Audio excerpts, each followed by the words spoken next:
আজ আমি আপনাদের সঙ্গে শেয়ার করব সিক্রেট রেসিপি সহ ধাবা স্টাইলে ডাল ফ্রাই রেসিপি। আর ধাবাতে এত টেস্ট হয় কেন আর এত সুন্দর কালারই বা হয় কেন সেটাই আমি শেয়ার করব। আর এটা লুচি, রুটি, পরোটা বা ভাতের সঙ্গে খুবই ভালো লাগে খেতে। একদম দুর্দান্ত টেস্টের হয় আর একদম ধাবা স্টাইলের আমি বানিয়ে দেখাবো খুব সহজ উপায়ে। চলুন তাহলে দেরি না করে দেখে নেওয়া যাক আমার আজকের ভিডিওটি। ডাল ফ্রাই বানানোর জন্য অরহর ডাল নিয়ে নিয়েছি, একটা বড় সাইজের বাটির হাফ বাটি অরহর ডাল। এটাকে ধুয়ে পরিষ্কার করে নিয়ে নিয়েছি। আর এখন আমি দিয়ে দেবো প্রেসার কুকারের মধ্যে।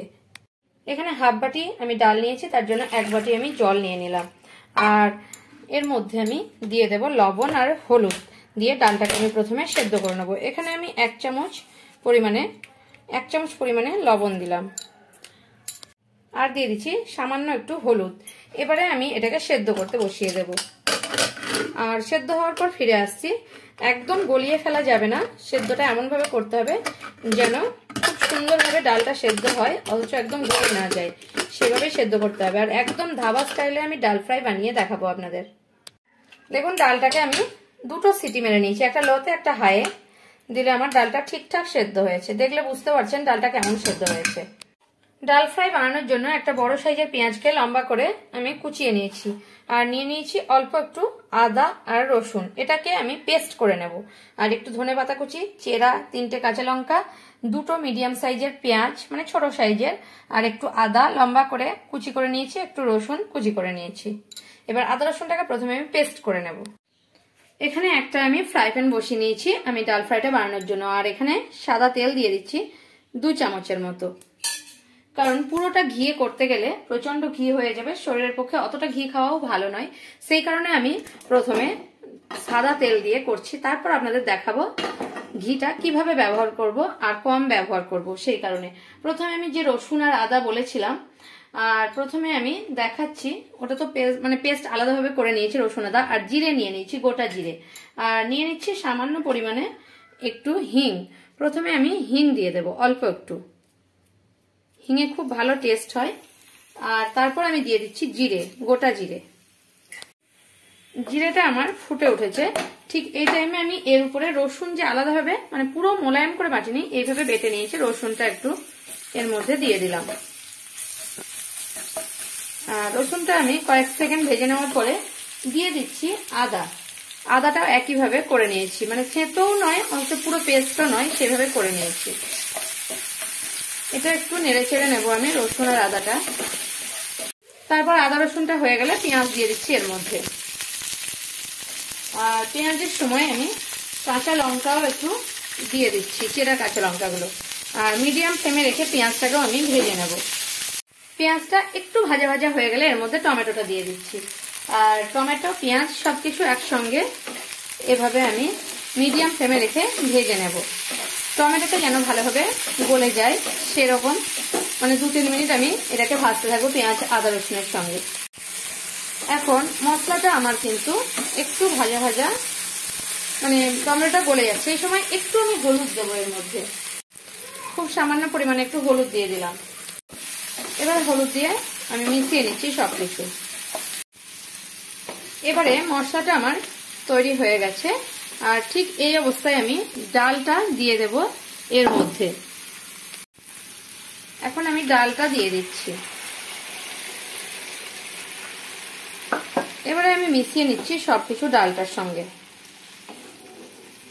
কতটা সহজে দেখবেন একদম ধাবা স্টাইলে আমি ডাল ফ্রাই বানিয়ে দেখাবো। আর কি এমন ব্যবহার করে, কি তড়কা ব্যবহার করে যে এত সুন্দর লাগে ধাবাতে, তাই আমি আজকে আপনাদের সঙ্গে শেয়ার করব। একটু অপেক্ষা করুন, তাহলেই দেখতে পাবেন আমি কি তড়কা দিচ্ছি, কিভাবে দিচ্ছি। ডালটা এখন ফুটছে, আমার মনে হয় আরেকটু লবণ আমার লাগবে, তাই আমি একটু লবণ দিয়ে দিলাম। এতে কিন্তু কোনো চিনির ব্যবহার করব না। এভাবে আমি একটু 5 মিনিট ডালটাকে সব মশলার সঙ্গে ফুটিয়ে নিচ্ছি। মিডিয়াম ফ্লেমে রেখে ফোটাচ্ছি, কারণ হাই ফ্লেমে হলে রসটা টেনে যাবে। এখন একটু ধনেপাতা কুচি এর মধ্যে দিয়ে দিলাম। এবারে এখানে আমি তড়কার জন্য নিয়ে নিয়েছি 2টো শুকনো লঙ্কা, একটু জিরে, একটু ধনেপাতা, রসুন কুচি, আদা কুচি, একটু কাশ্মীরি রেড চিলি পাউডার, এটা কিন্তু অবশ্যই লাগবে। আর আমি নিয়ে নিয়েছি ঘরের দেশি ঘি।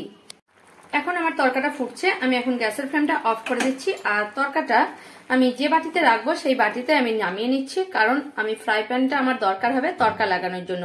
আপনাদের যদি আলাদাভাবে ছোট কিছু, মানে আমি একই সঙ্গে করে নিতে চাইছি বলে তরকার মানে এই ডালটা ঢেলে নিচ্ছি, এই ফ্রাই প্যানে করবো বলে। আপনারা অন্য ফ্রাই প্যানেও করে নিতে পারেন। এখানে একটা প্লেটের মধ্যে নামিয়ে নিয়েছি, আর এখানে আবারও ফ্রাই প্যানটা গরম করতে দিয়ে দিয়েছি।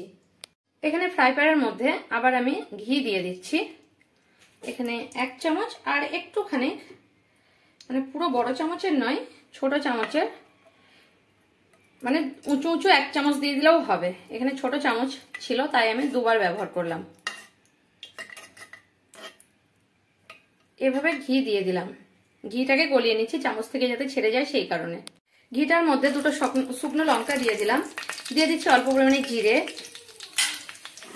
এগুলো একটু ভাজা ভাজা, মানে শুকনো লঙ্কাটা একটু পুড়িয়ে নিচ্ছি, পুড়ালে খুব ভালো হয়।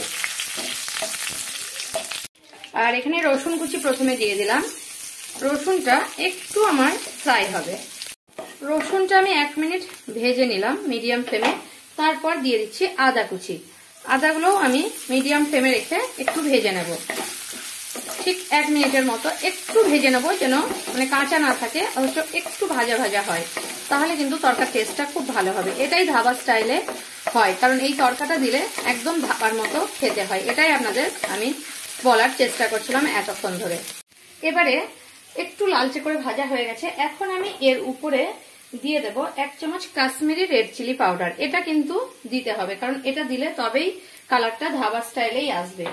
এভাবে কাশ্মীরি রেড চিলি পাউডারটা এভাবে আমি সবের সঙ্গে মিশিয়ে নিচ্ছি। আর আমি এখানে দিয়ে দেব একটু ধনেপাতা কুচি। এই যে এখানে আমি ব্যবহার করলাম, যেটা আপনাদের তরকাটা দেখালাম, এইভাবেই ধাবা স্টাইলে মানে ধাবাতে দেওয়া হয় বা রেস্টুরেন্টে দেওয়া হয়। একটু ভেজে নিচ্ছি। এবারে ভাজা হয়ে গেছে, এখন আমি গ্যাসের ফ্লেমটা বন্ধ করে দিচ্ছি। আর যে ডালটা আমি তৈরি করেছি সেই ডালের মধ্যে এটা আমি দিয়ে দেব উপরে। এখন আমি এটা এর মধ্যে উপরে দিয়ে দিচ্ছি। তরকাটা দিয়ে আমি একটু ঢাকা দিয়ে দেবো 2 মিনিটের জন্য। এবারে আমি 2 মিনিট পরে ঢাকাটা খুলে দেখাচ্ছি। দেখুন আমার ডাল ফ্রাইটা কেমন লাগছে দেখতে। আমার ভিডিও যদি আপনাদের ভালো লাগে তাহলে আমার চ্যানেলকে সাবস্ক্রাইব করার অনুরোধ রইল, আর কমেন্ট করে জানাবেন এই ডাল ফ্রাইয়ের রেসিপিটা আপনাদের কেমন লাগলো। যদি ভালো লেগে থাকে তাহলে একটা লাইক করতে ভুলবেন না, অবশ্যই সাবস্ক্রাইব করবেন আর প্রচুর প্রচুর শেয়ার করবেন।